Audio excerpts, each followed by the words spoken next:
சென்னை தலைமைச் செயலகத்தில் இன்று நடந்த அமைச்சரவை கூட்டத்தில் முதலமைச்சர் மு.க.ஸ்டாலின் உங்கள் கனவை சொல்லுங்க எனும் புதிய திட்டம் ஒன்றை அறிவித்திருப்பதாகவும், மக்களின் கனவை நிறைவேற்ற உருவாக்கப்படுவதே மக்களாட்சி எனும் மாண்புக்கேற்ப தமிழ்நாட்டில் உள்ள ஒவ்வொரு குடும்பத்தின் கனவையும் அறிந்து அவர்களின் கனவை நிறைவேற்றும் வகையில் இந்த புதிய திட்டத்தை அறிமுகம் செய்ய இருப்பதாகவும் முதல்வர் கூறியதை மக்களுக்கு தெரிவிக்கவே தான் செய்தியாளர்களை சந்தித்திருப்பதாக அமைச்சர் அன்பில் மகேஷ் பொய்யாமொழி தெரிவித்திருக்கிறார்.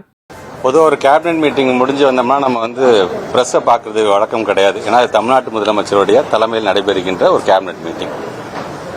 கான்ஃபிடென்ஷியலாக இருக்கக்கூடிய பொருட்கள் சார்ந்து தான் நம்ம டிஸ்கஸே பண்ணுவோம். அது எங்களுக்குள்ளாரே முடிஞ்சிடும், அதிகாரிக மட்டத்தில் முடிஞ்சிடும். ஆனால் வெரி ஃபர்ஸ்ட் டைம் ஒரு கேபினெட் மீட்டிங் முடிஞ்சதுக்கு பிறகு ப்ரெஸ்ஸை பார்க்க நாங்கள் வந்திருக்கோம் அப்படின்னா, மாண்புமிகு தமிழ்நாட்டு முதலமைச்சருடைய எண்ணத்தில் உதித்த ஒரு திட்டம் சார்ந்து மக்களிடம் கொண்டு செல்ல வேண்டும் என்கின்ற எண்ணத்தின் அடிப்படையில் தான். குறிப்பாக அந்த திட்டத்தை ஆரம்பிப்பதற்கு முன்பாக தமிழ்நாட்டு முதலமைச்சர் சொன்னது என்பது, மக்களாட்சி என்பது குடிமக்களின் கனவுகளை நனவாக்க கருவியாக ஒரு அரசு செயல்படுவதுதான் மக்களாட்சி அப்படின்னு சொல்றாங்க.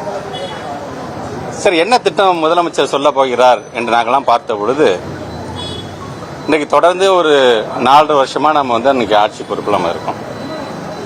4.5 வருஷமா இருக்கோம்னு சொன்னோம்னா, நடுப்புற நமக்கு நாடாளுமன்ற தேர்தல் வந்தது, உள்ளாட்சி அமைப்பு சார்ந்த தேர்தல் வந்தது, இடைத்தேர்தல்கள் வந்தது, எஸ்ஐஆர் பணி மூலமாக அதிகாரிகள் பாதி அதில் பணியாற்றுகள் என்று சொல்லும் பொழுது, ஒட்டுமொத்தம் பார்த்தீங்கன்னா ஒரு 3 வருஷத்துல நம்ம எவ்வளவு சாதிச்சிருக்கிறோம் அப்படின்னு நம்ம பார்க்க முடியும்.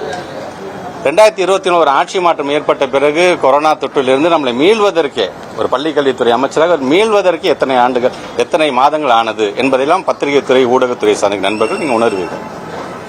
இன்றைக்கு அதெல்லாம் கடந்து நம்முடைய தமிழ்நாட்டுடைய முதலமைச்சர் பொருளாதார இலக்காக, இரட்டை இலக்கை இன்னைக்கு எந்த அளவுக்கு ஒட்டுமொத்த இந்தியாவிலே நம்பர் 1 ஸ்டேட்டாக, இன்னைக்கு குறிப்பாக சூப்பர் ஸ்டார் ஸ்டேட் என்று சொல்கின்ற அளவுக்கு ஒரு பெயரை நாம் பெற்றிருக்கின்றோம். சரி, அவர் பேசும்போதுதான் இது மட்டும் போதுமா? கண்டிப்பாக போதாது, இன்னும் செய்ய வேண்டும் என்று தமிழ்நாட்டு முதலமைச்சர் அடிக்கடி நமக்கு சொல்லிக்கிட்டே இருப்பாங்க.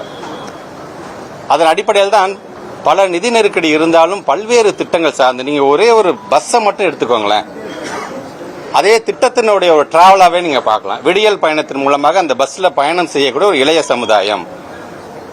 என்னுடைய தம்பி புதுமை தமிழ் புதுமை திட்டத்தின் மூலமாக மாதம் 1000 ரூபாய் வாங்குற தம்பி அந்த பஸ்ல போறாரு.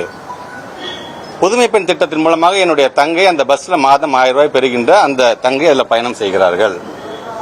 நேற்றிலிருந்து அவருடைய ஃபைனல் இயர் ஸ்டூடெண்ட் என்று சொன்னால் அவருடைய மடியில் மடிக்கணினியும் இருக்க போகிறது. அதே பேருந்துல காலை உணவு திட்டத்துக்கு தான் பிள்ளையை அழைச்சிட்டு போகக்கூடிய ஒரு தாய்மார்கள், கலைஞர் உரிமை தொகை 1000 ரூபாய் பெறுகின்ற அந்த தாய்மார்கள் பயணிக்கிறார்கள். அந்த பஸ்ல நீங்க போகும்பொழுது, கிராமம் வாரியாக நீங்க போகும்போது சாலைகள் நன்றாக இருக்கின்றது. ஏன்? முதலமைச்சருடைய சாலை மேம்பாட்டு திட்டத்தின் மூலமாக. அந்த பஸ்ல நீங்க போகும்போது சைடில் பார்த்துட்டே வந்தீங்கன்னா கலைஞர் கனவு இல்லம் கட்டப்பட்டு கொண்டிருக்கின்றது. ஒரு பக்கம் பார்க்கும் பொழுது உங்களுடன் ஸ்டாலின் என்ற முகாம் நடைபெற்றுக் கொண்டிருக்கின்றது. இன்னொரு பக்கம் பார்க்கும்போது நலம் காக்கும் ஸ்டாலின் ஒரு முகாம் அங்கே நடைபெற்றுக் கொண்டிருக்கின்றது. அன்பு கரங்கள் திட்டம், தாயுமானவர் திட்டம் என்று ஒவ்வொரு திட்டமாக நீங்க இது ஸ்டேட்டுக்கு மட்டும் பெருமாள். இதை பார்த்து மற்ற ஸ்டேட் நாமளும் இது மாதிரி திட்டத்தை கொண்டு வர வேண்டும் என்று சொல்லுகிறார்கள். சோ ஒரு விடியல் பயணத்தின் மூலமாக கொண்டு வருகின்ற திட்டங்கள் எப்படிலாம் கொண்டு வரோம்? இது என்ன உங்க காசா? இது மக்களுடைய காசு. ஆமாம், மக்களுடைய அந்த பணத்தின் மூலமாக பயனுள்ள திட்டத்தை மீண்டும் மக்களுக்கே நாங்கள் தருவதை பார்க்கிறீர்களா? இல்ல பயனற்ற திட்டங்களை சில பேர் செஞ்சுட்டு பணத்தை வீண் வரையும் செய்கிறீர்களா? அதை நீங்க பார்க்க போறீர்களா? தமிழ்நாடு முதலமைச்சர் சொல்ற மாதிரி தான் எல்லாத்துக்குமே good side and bad side இருக்கும். எதை நீங்கள் பார்க்க போறீர்கள்? நாங்கள் எங்களை பொறுத்த வரைக்கும் தமிழ்நாட்டு மக்கள் தருகின்ற பணத்தின் மூலமாக பயனுள்ள வகையில் திட்டத்தை கொடுக்க வேண்டும் என்று நாங்கள் ஆசைப்படுகின்றோம். சரி, இந்த திட்டம்லாம் செஞ்சு இன்னைக்கு ஒரு மிகப்பெரிய ஒரு ஃபவுண்டேஷன் நம்ம கொண்டு வந்துட்டோம். அந்த ஃபவுண்டேஷனுடைய அடுத்த கட்டமாக அந்த டிரான்ஸ்பர்மேஷன் அப்படிங்கிறது வளர்ச்சியை நோக்கி செல்ல வேண்டும் என்பதற்காக தான் எல்லா விதத்திலையும் ஜிடிபியாக இருந்தாலும் ஜிஎஸ்டிபியாக இருந்தாலும் இன்னைக்கு வளர்ச்சியை நோக்கி நம்ம கொஞ்சம் கொஞ்சமா போயிட்டு இருக்கோம். மற்ற மாநிலங்களும், ஏன் மற்ற நாடுகளும் உற்று நோக்கி பார்க்கக்கூடிய ஒரு மாநிலமாக இன்னைக்கு நம்ம மாறிட்டு இருக்கோம். நமக்கானது ஒரு பெருமை. நம்ம எந்த மாநிலத்தை போன நமக்கான பெருமை, இந்த மாநிலத்திலிருந்து வரீங்களா, நம்ம தமிழ்நாட்டு முதலமைச்சர் பேரை சொல்லி அவருடைய மாநிலமா என்று சொல்றது நமக்கு ஒரு பெருமை.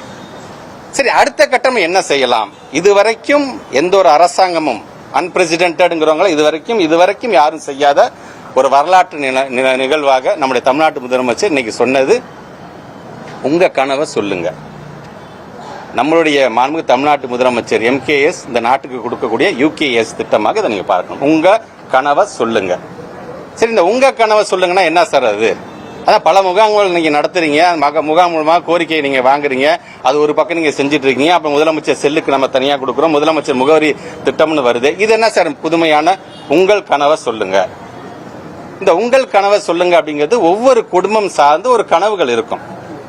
இப்ப தனக்கு என்ன வேணும், தன்னுடைய ஊருக்கு என்ன வேணும், தன்னுடைய நாட்டுக்கு என்ன வேணும். உதாரணத்துக்கு வெளிநாட்டுக்கு போகும்போது மட்டும் என்ன நம்ம கம்பேர் பண்ணி சொல்றோம், ரோடெல்லாம் அருமையா இருக்கு, ரொம்ப டிசிப்ளினா டிராபிக்கை ஃபாலோ பண்றாங்க சார், சார் குப்பையே இல்லை சார் என்று நம்ம சொல்றோம். ஆனா அது போன்று என் ஊரு வேணும் சார், என் சாலையும் வேண்டும் சார், ஒவ்வொருத்தருக்கும் ஒரு கனவு இருக்கும். அரசாங்கம் சார்ந்த திட்டங்கள் அது ஒரு பக்கம், அது பாலிசி சார்ந்து வந்துகிட்டே இருக்க போகிறது.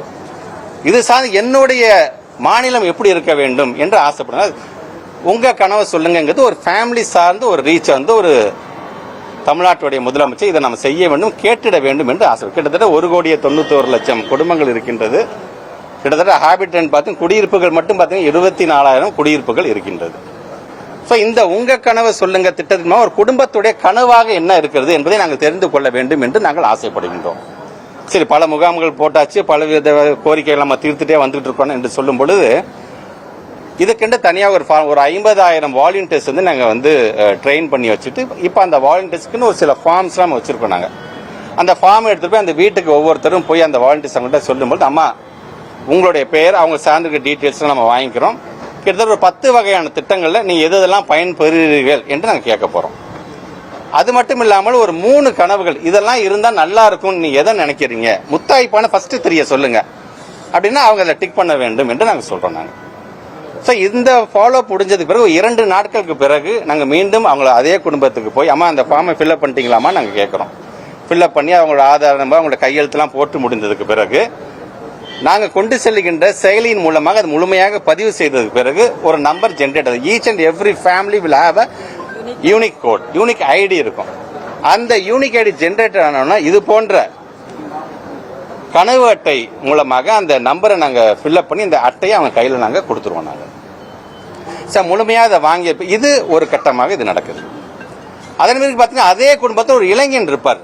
சார் குடும்பத்தோட கனவு சார், இளைஞன் சார், என் கனவு என் எதிர்காலம் எனக்குன்னு சில எதிர்பார்ப்பு இருக்குல்ல சார் என்று அந்த இளைஞர் சொல்லுவார். ஸோ அந்த இளைஞர் சார்ந்து கிட்டத்தட்ட குறிப்பாக ஒரு 15 வயதிலிருந்து 29 வயதும் இருக்கக்கூடிய அந்த இளைஞர் சார்ந்து அவங்களுடைய கனவு என்னவாக இருக்கின்றது. முதலமைச்சர் பல்வேறு திட்டங்கள் இளைய சமுதாயம் சார்ந்து, மாணவர்கள் சார்ந்து, கல்லூரி மாணவர்கள் சார்ந்து செஞ்சுட்டு இருக்கும்போது அவங்களுக்கும் ஒரு கனவு இருக்கும்ல, அந்த கனவு என்னவா இருக்க போகிறது என்பதை நான் கேட்க போறோம். ஸோ அவங்களுக்கு ஃபார்ம் கொடுக்க போறீங்களா என்று சொன்னா ஃபார்ம்ல அவங்களுக்கு தனியாக இணையதளம். ஸோ இன்னைக்கு டெக்னாலஜியை வந்து அந்த யங்ஸ்டர்ஸ் பயன்படுத்தும் போது அந்த டெக்னாலஜி மூலமாக அந்த இணையதளத்தின் மூலமாக அவங்களுக்கு என்ன தேவை என்பதெல்லாம் அது சார்ந்து அந்த அவுட்ரீச் ப்ரோக்ராமாக இருந்தாலும் சரி, கிட்டத்தட்ட ஒரு 500 வெஹிக்கிள்ஸ் மூலமாக இது சார்ந்து ஒரு விழிப்புணர்வு ஏற்படுத்துவது, ஊடகம் சார்ந்து இந்த விழிப்புணர்வு ஏற்படுத்துவது, DIPR மூலமாக பத்திரிகை செய்தி மூலமாக கொண்டு செல்வது, அல்லது இன்ஃபுளுயன்சஸ் மூலமாக, இப்படி இந்த ரீச் கண்டிப்பாக எல்லாத்துக்கும் போய் அது சேரும்.